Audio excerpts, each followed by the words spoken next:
Ha ha ha! Happy Halloween, everyone. The Halloween season is well and truly upon us, and this year I decided to get into the spirit of things by playing as many spooky games this October as I could. This proved more of a challenge than anticipated though, but not because the games were too scary for me, though it is true I have very little experience with horror games outside of Doki Doki Literature Club, or maybe a little bit of Five Nights at Freddy's.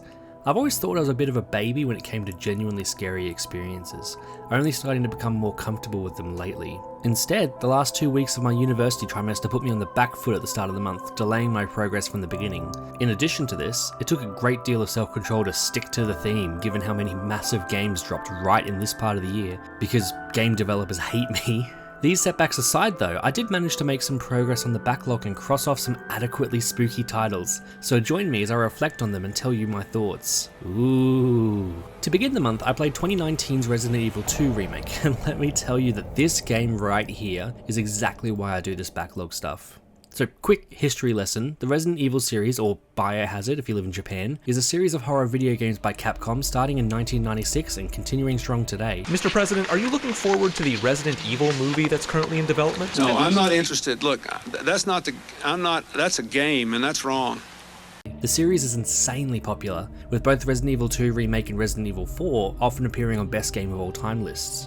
Resident Evil's influence on the survival horror genre cannot be overstated. The design choices of the original games, like the fixed camera angles, limited inventory space, and the ever-present sense of dread about what's around every corner, became the template for survival horror moving forward. Other games in the genre almost can't exist without getting compared to Resident Evil, whether it's what they adopted from the series or how they deviated. Resident Evil and survival horror are basically synonyms by this point.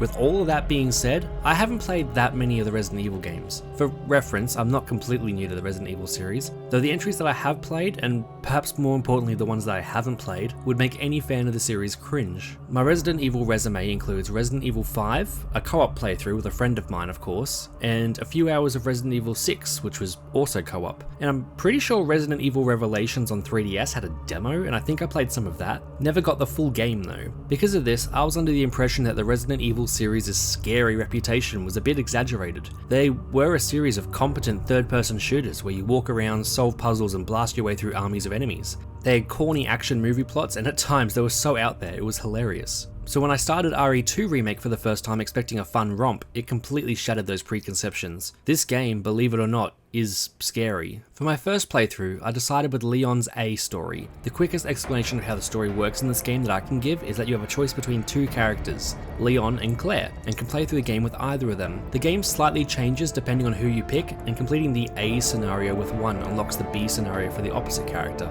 For example, completing Leon A unlocks Claire B, and vice versa. The B scenario for either character has some minor differences to their A, but nothing too meaningful except a different final boss. So, I started up Leon's playthrough and immediately realized it's not going to be easy. This game has a sort of tutorial in the form of this gas station that Leon investigates. You kill a zombie, get a key, open a door, then run to escape. It is very much teaching you that shooting and killing absolutely everything is not going to be an option in this game. Plus, this guy you killed gets back up. In the later games, it's quite clear when you kill someone that they're dead, but in this you're never really quite sure, making the game that much tenser. Also, I originally started the game on hardcore difficulty, so I died of this first part a few times before I was able to move on. Hardcore difficulty ups the bulkiness of the zombies, making them way harder to kill, and upping the damage that they do. To add to this, the game gives you less ammo, meaning you have to really think about which zombies you're going to take out, and it makes the act of saving a finite resource with ink ribbons. You must consume these items in order to save the game, and the game doesn't hand them out that freely. When you die, and you will die, you go all the way back to that last save point, regardless of how much progress you've made. On hardcore, this game is genuinely terrifying. Every moment you're not in a safe room is tense as you explore the police department,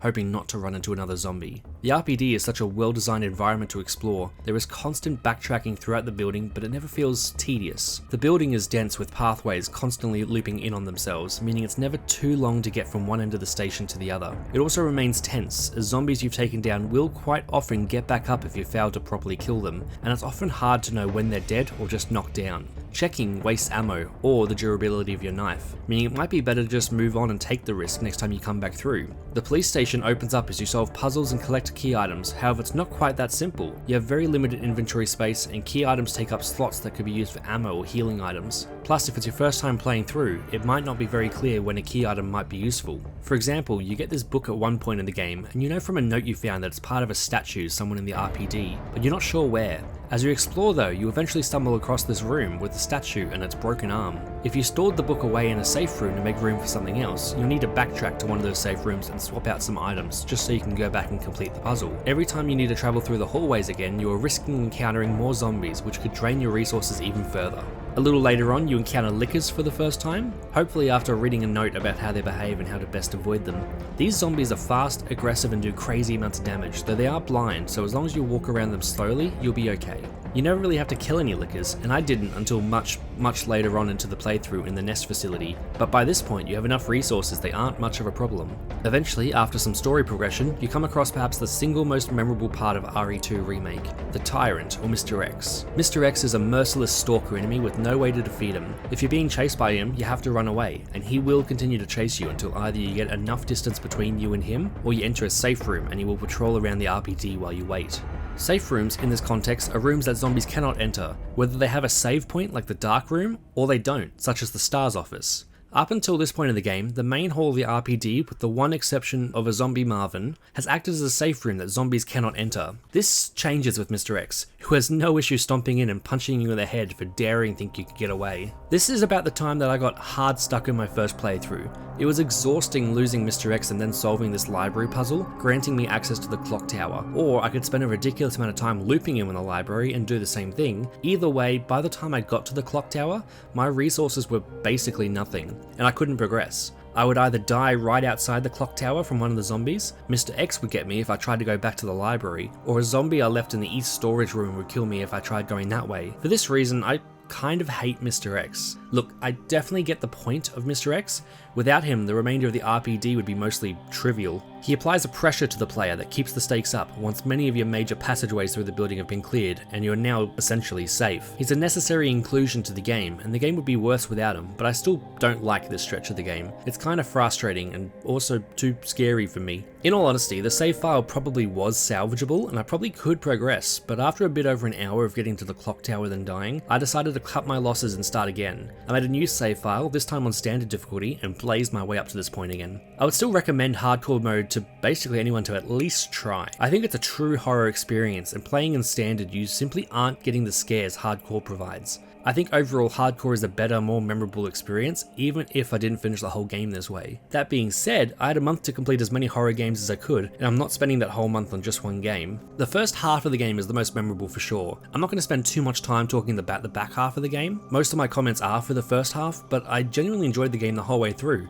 From the sewers onwards, the stakes are much lower, partially because of playing on standard difficulty now, but from here, visibility is generally a bit better, you have far more resources for taking down zombies, and the genre of the game shifts from being a proper horror to being a bit more action-y. I still like this second half, even if at this point it's a bit more run and gun and a bit less meticulous scouting of areas. I really like the sequence as Ada when you're inside an incinerator and have to solve an EMF puzzle within a time limit. It's not a hard puzzle, but the way it's presented does something to make me feel uncomfortable in the best way. Also, in the sewer as Leon, there's this one point where you have to go through several of these sewer monsters, which can be a pretty substantial threat to you. Then you get to the king and queen plugs, which will solve a puzzle that lets you progress, but you also get this flamethrower, a monster of a weapon which helps a lot later on. It seems that the intention is that now you have this super powerful weapon, you can backtrack through the sewer monsters and take them out, or power fantasy like, but I had no problem killing all of them anyway. So for me, it's just like this awkward, quiet wading through a sewer to get back. I thought it was really funny. By the time you get to the nest facility, you're a bit of a powerhouse. Even something that would have been daunting earlier, like taking on 2 lickers at once, is a piece of cake now. You get these new plant zombie enemies, which I would be remiss not to mention, and the only way to take them out completely is with fire. Luckily, you have heaps of flamethrower fuel as Leon and can wipe them out without much trouble. At the end of the game, you take out Mr. X for good and then the credits roll, and all is good. But that's only the first playthrough. As I said, playing through once unlocks a second playthrough with the opposite character,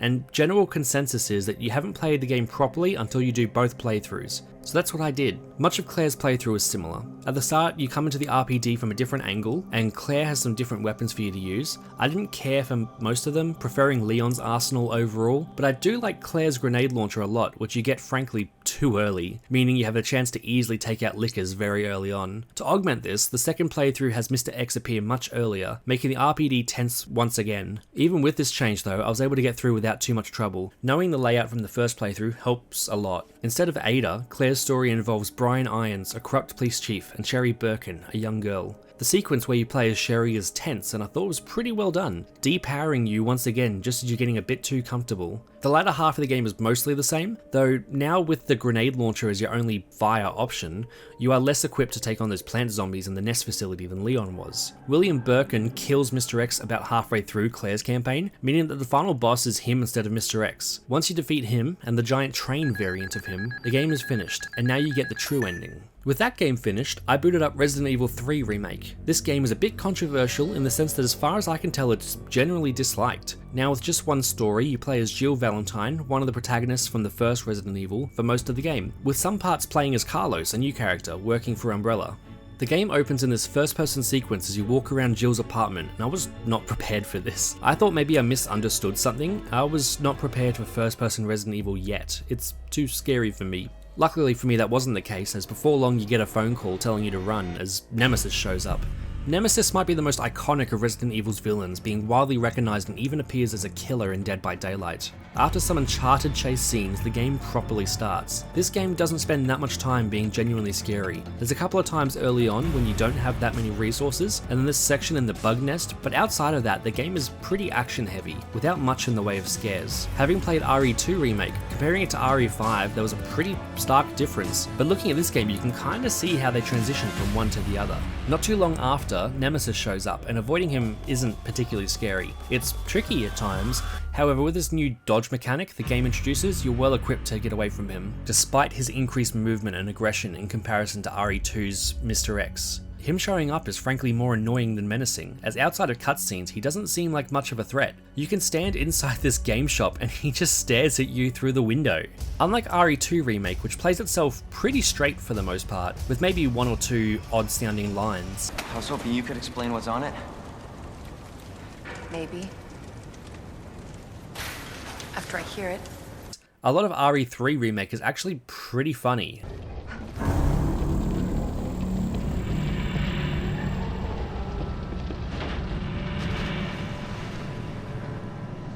Bitch can't even swim.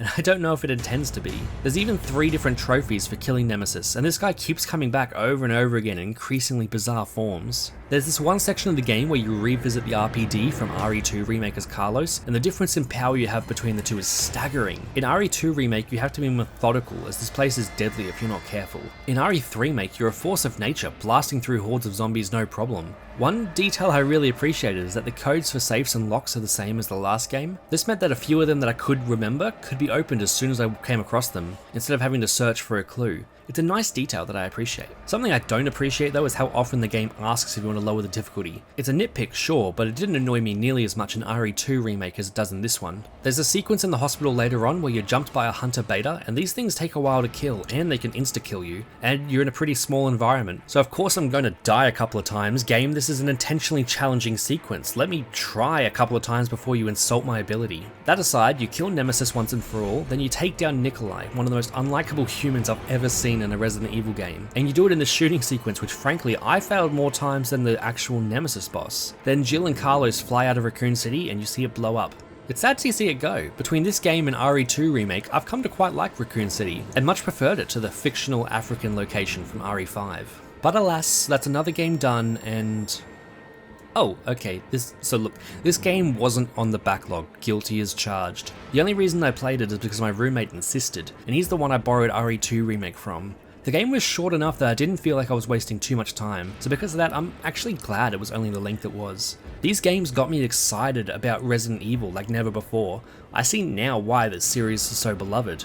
I might not play RE3 Remake again, but I will definitely replay RE2 Remake at some point. It's probably one of my favourite games I've played this year. Not on my backlog, but they do make me want to go back and play the first game in the series, and maybe also play the original RE2 and 3 and see how they are. If the rumours are true and Code Veronica and Zero are the next remakes, I'm really excited to see what they do. I've gone from pretty neutral in the Resident Evil series to really excited to play more of it. That's why for the next game I played Resident Evil 4 Remake. Yeah, okay, I'm stretching the definition of spooky at this point, but it felt right to continue Leon's story while it's fresh in my mind. Resident Evil 4, often considered one of the best video games of all time, originally released in 2005, and many argued leading up to the release of the 2023 remake, entirely held up and did not need a remake. A year on from its release though, and the dominant opinion is that the game does the original justice in every way and is now the best way to play the game. Going into RE4, I didn't really know what to expect. I knew Raccoon City was no more, and Umbrella were unlikely to be a big deal, but not much more than that. Let me just start by getting it out there, this game is incredible. I'm going to caveat that by saying I still preferred RE2,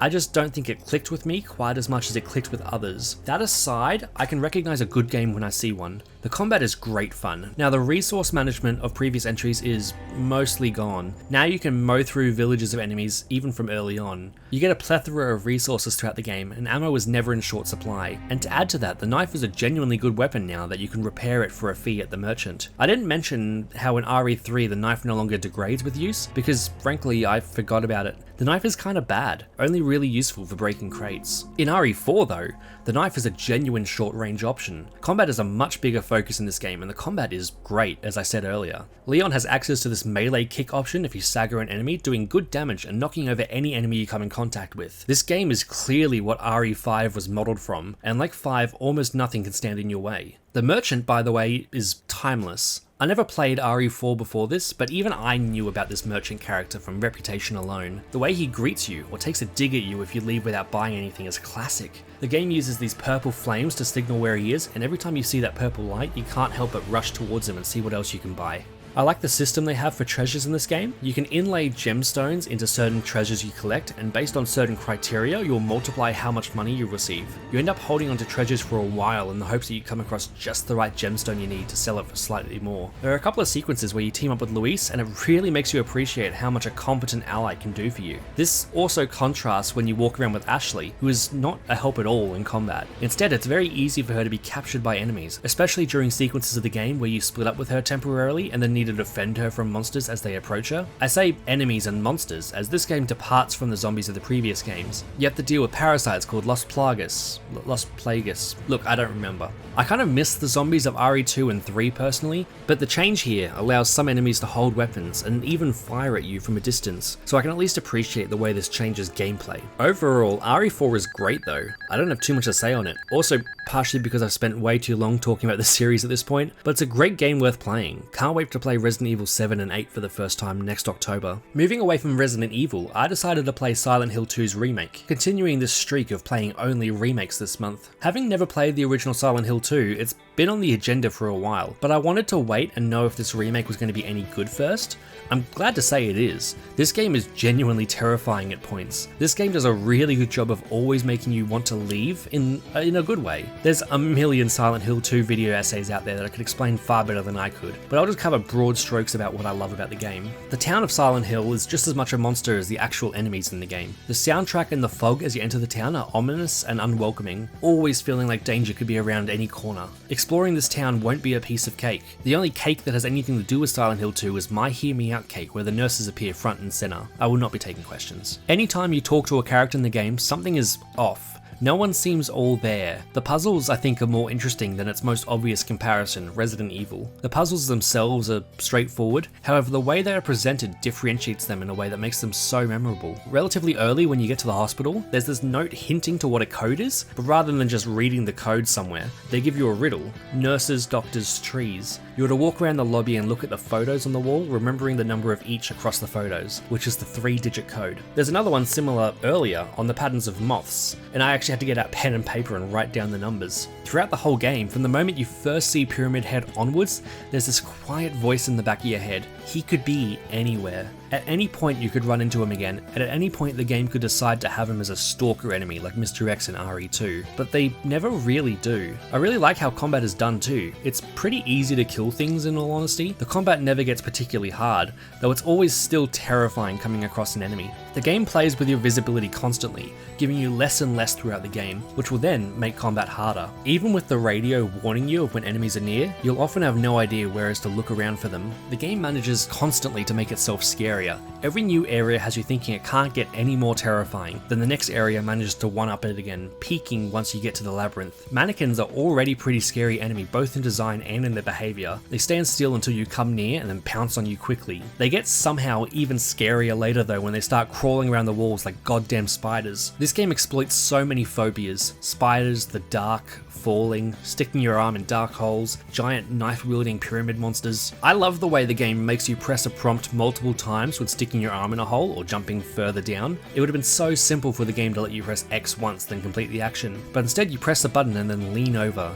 Press it again, you lean over a little bit more, and then one more time to finally jump. It's a mechanical way to emphasize both James's and the player's apprehension of completing these tasks. The one point in the game where it's a simple button press is near the end, in the hotel, Otherworld. This is because James has no apprehension about leaving and has come to terms with what he must do. The way the game explores mental health and has you physically experience James's depreciating mental health is a story that I can see immediately why it's so popular. I'll definitely replay this game someday as well. Maybe check out what some of the other endings have to offer, as I got the Leave ending on my first playthrough, as many people typically do. I might also play the original at some point, but for now I'm happy to tick Silent Hill 2 off from the list and consider this having experienced it. I'm sure with this remake, like all the remakes that I talked about, there's some aspects that the original did better, or there's parts that were a disappointment for longtime fans, but I'm glad I have the opportunity to experience these games in some capacity, and at least with RE2, 3, and Silent Hill 2, made me genuinely consider giving the originals a shot. Playing these games took me to the 29th of October, just a couple of days out from Halloween. I wanted to play more games, however I do not have the time to start up another game and play it though, plus write and edit this video by the end of the month. So instead of one of the planned games I had, which instead I'll probably do next October, I looked to Slay the Princess. Slay the Princess is a 2023 horror adventure game where the one stated goal, as the title suggests, is to kill the princess. Otherwise, the world will end. With this gorgeous hand-drawn pencil art, this game is stunning to look at. This is the kind of game where going into it blind is the best way to play it. It's got a lot of potential replayability with all the different branching paths the narrative can take, though it's probably best to at least do a first playthrough blind and see how it unfolds for you. The game doesn't take that long and it's only about $20, at least Australian anyway. No idea what that converts to.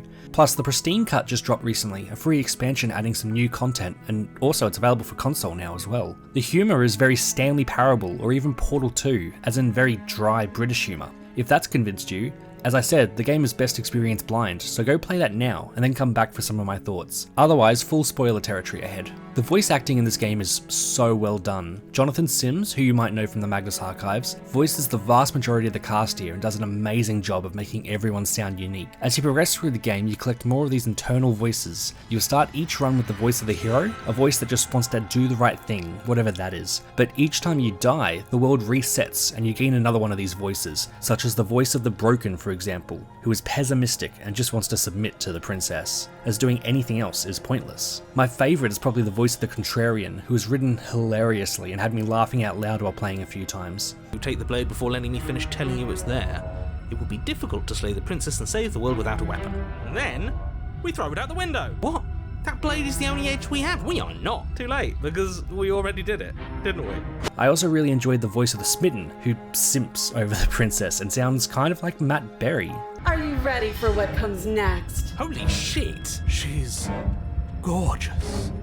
Absolutely divine. Throughout the game, the princess changes as well, and similar to with Silent Hill, perception informs reality, not the other way around. So what I mean by that is how you view the princess is how she will be. If you're hesitant to kill or release her, and then tell her that you've been told she has the ability to end the world, when the world resets, she is now essentially a god, now with the power to apply her will to the world in any way she wants. This is where things really piqued my interest though. I've been talking about runs and resets because that's the way this game works. It has you starting in chapter 1 and progressing through chapter 2 to 4 depending on what path you're on, and then when you get to the end, the princess is embraced in a series of hands and vanishes, being collected by the shifting mound. You are then tasked to go back to the start and bring another gift to her, a new princess, another part of her. Each of these runs only take about half an hour, and you only need to give her 5 vessels to complete the game. Each of these paths is worth experiencing though, as they're all so well written. Some are heartfelt and melancholic, while others are genuinely terrifying. I almost forgot, yeah, this is a horror game, and there's some actual good horror here that doesn't just rely on jump scares. That's also the thing about this game, it's a bit of a misdirection, as the game isn't really about slaying the princess.